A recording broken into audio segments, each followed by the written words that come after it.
पांच देश रत्न मार्ग हाल के दिनों में बिहार की राजनीति का एक अहम मुद्दा बन गया है।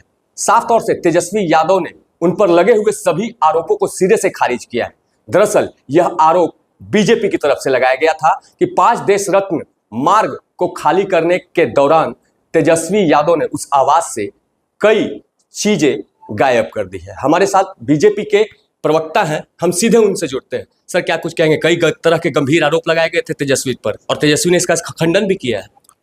देखो, हमने 3 दिन पहले जब उस बंगले की हकीकत आपके माध्यम से बिहार की जनता के सामने रखा, उसकी बौखलाहट कल तेजस्वी यादव जी के चेहरे पर दिखी जब वो विदेश से छुट्टी बना करके पटना लौटे। तेजस्वी यादव की बौखलाहट इस कदर थी कि उन्होंने मुझे अपशब्द कहा, उन्होंने मुझे छुट भैया कहा, तुच्छ कहा, निम्न स्तरीय कहा।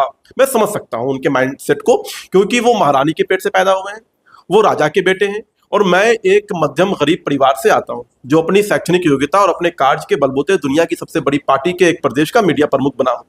मैं किसी राजा का बेटा नहीं हूँ। इस वजह से उन्होंने मुझे अपशब्द कहा। देखिए, किसी भी व्यक्ति की योग्यता जो होती है उसकी शैक्षणिक योग्यता से उसका जो आकलन किया जाता है। तेजस्वी यादव 9वीं फेल है और मैंने MBA भी किया है, मैं MA भी किया है पॉलिटिकल साइंस में और देश दुनिया की बड़ी यूनिवर्सिटी से किया हूँ।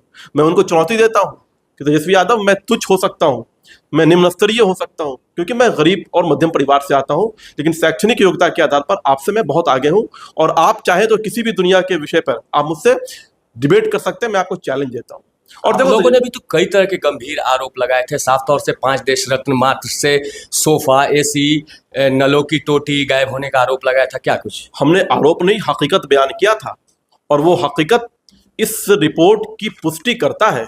ये रिपोर्ट जो है 9 फरवरी की रिपोर्ट है। ये 2018-19 की रिपोर्ट है और इस रिपोर्ट में माननीय सुप्रीम कोर्ट के द्वारा जो है तेजस्वी यादव पर 50,000 रुपए का जुर्माना लगाया जाता है। तेजस्वी यादव जब डिप्टी CM बने 2015 में, फिर जब 2018 में सरकार बदलती है तो तेजस्वी यादव को सरकार नोटिस देती है कि आप इस बंगले को खाली करें, क्योंकि ये डिप्टी CM के लिए अलॉट हुआ है। तेजस्वी यादव सरकार के विरुद्ध, सरकार को चुनौती देने के लिए पटना हाईकोर्ट जाते हैं।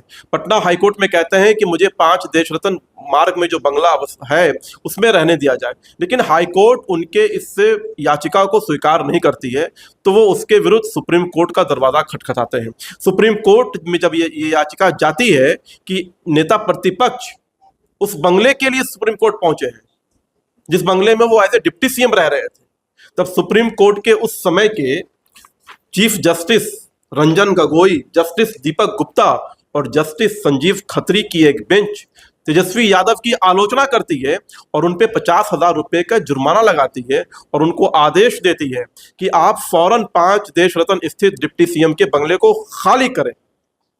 ये दर्शाता है कि तेजस्वी यादव और उनका परिवार किस प्रकार से सरकारी संपत्ति, सरकारी बंगले की सुख सुविधा के लिए लालची है। तो इसलिए जो मैं बात कह रहा था कि तेजस्वी यादव ने उस सरकारी आवास को खाली करते वक्त सरकारी संपत्ति को लूटा है, मैं फिर से उस बात को दोहराता हूं और प्रमाण के साथ, क्योंकि राबड़ी देवी जी ने वीडियो कॉल के माध्यम से वहां के कर्मचारियों को और गार्डों को निर्देश दिया कि जो भी सामान यहां से ले जाया जा रहा है उसे ले जाने दो। ये बात वहां के गार्ड और गंभीर आरोप है। आप सीधे अब राबड़ी देवी पे आरोप लगा रहे हैं कि राबड़ी देवी ने फोन करके।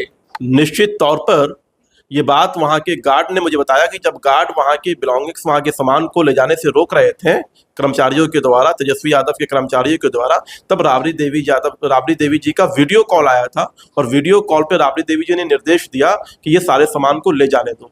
तो ये स्पष्ट है कि तेजस्वी यादव आज बिहार के टोटी चोर हैं। उन्होंने सरकारी आवास से टोटियाँ, wash basin, bed, pot, lights, gyms के इक्विपमेंट्स, बैडमिंटन कोर्ट के मैट, फाउंटेन के लाइट्स, ये सब सरकारी संपत्ति को अपना समझ करके वो अपने साथ ले गए। और इसमें कोई दो राय नहीं है। जो व्यक्ति जो है सुप्रीम कोर्ट तक जा सकता है एक बंगले के लिए, सरकारी बंगले की सुख सुविधा के लिए, वो उस लग्जरियस बिलोंगिंग, उस सुख सुविधा रहित सामान को भी अपने साथ ले जा सकता है। दानिश जी, तेजस्वी साफ तौर से कह रहे हैं कि क्या भवन निर्माण विभाग इस मामले में कुछ कह रहा है? लगातार आप लोग आरोप लगा रहे हैं, पर भवन निर्माण विभाग ने तो चुप्पी साध रखी है। भवन निर्माण विभाग उन सारी सामानों की सूची तैयार कर रहा है जो सामान वहां से ले जाया गया है, जो सामान वहां से गायब है।